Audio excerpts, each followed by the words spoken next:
Everyone should be talking about this right now. I don't care who you are, if you have a platform, if you don't have a platform, if you know someone that has a platform, share this video or the links to the AP, the Associated Press articles that I've provided in the description.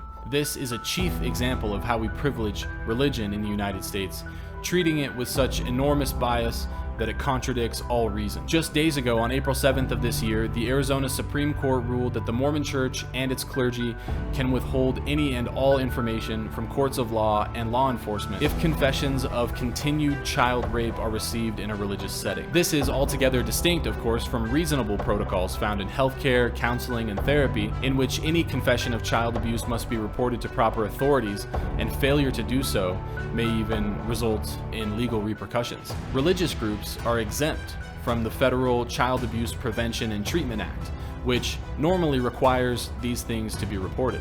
In other words, in the real world, behaving with reason, we require each other to report these heinous crimes. But the moment a group of people happen to share a widespread delusion of magic and invisible beings, this requirement no longer applies. This ruling does not only apply to the Mormon Church, it upholds a precedent that has been in place for decades and is upheld for all religious institutions in at least 33 states. Some form of clergy penitent privilege exists in all of the United States. More disgusting even than our country's laws that shelter child rapists with this religious nonsense is General Mormon Church protocol. I spoke about it in detail in a previous video, this video right here, check it out later after this video. I covered it when the case first broke last year. Just because there's a law stating that religious organizations don't need to report child rape to police or other authorities doesn't mean they must withhold information about the abuse. Answer me this: what piece of shit type of person hears directly from someone face to face that they're repeatedly raping their daughter year after year, their minor child daughter, year after year, and does nothing about it? These types of men are the immoral, low-life, spineless cowards that are running the Mormon Church. Arizona court upholds clergy privilege in child abuse case. This is the article in the Associated Press by Michael Resendez and Jason Deeren.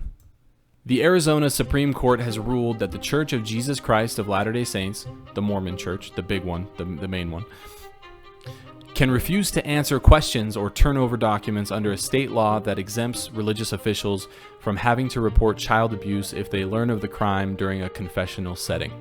The ruling was issued April 7th, but not released to the public until Tuesday. A lawsuit filed by child sex abuse victims accuses the church, widely known as the Mormon Church, two of its bishops, and other church members of conspiracy and negligence in not reporting church member Paul Adams for abusing his older daughter as early as 2010. This negligence, the lawsuit argues, allowed Adams to continue, that's poorly written, for as many as 7 years, a time in which he also abused the girl's infant sister. Lynn Cadigan, an attorney for the Adams children who filed the lawsuit, criticized the court's ruling. Quote, she says, "Unfortunately, this ruling expands the clergy privilege beyond what the legislature intended by allowing churches to conceal crimes against children," she said. So in her view, this is not only acting on the previous precedent, but expanding it, creating more protection for these sickos. In a statement, the church concurred with the court's action, obviously. Surprise, surprise. Quote, this is the bullshit quote from the church, some church rep. "The Church of Jesus Christ of Latter-day Saints agrees with the Arizona Supreme Court's decision," the statement said. "We are deeply saddened by the abuse these children suffered. The church has no tolerance of abuse of any kind." Well, why do they have a team of lawyers put in place to tell bishops not to tell anyone about continued child rape? Why is that? Answer me that.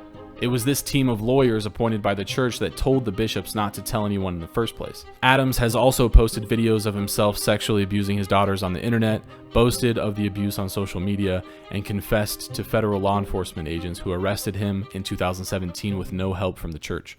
Those actions prompted Cochise County Superior Court Judge Laura Cardinal to rule on August 8th, 2022 that Adams had waived his right to keep his 2010 confession to Bishop John Herod's secret. Quote, "Taken together, Adams' overt acts demonstrate a lack of repentance and a profound disregard," unquote, For the principles of the church, Cardinal said in her ruling, quote, his acts can only be characterized as a waiver of the clergy penitent privilege.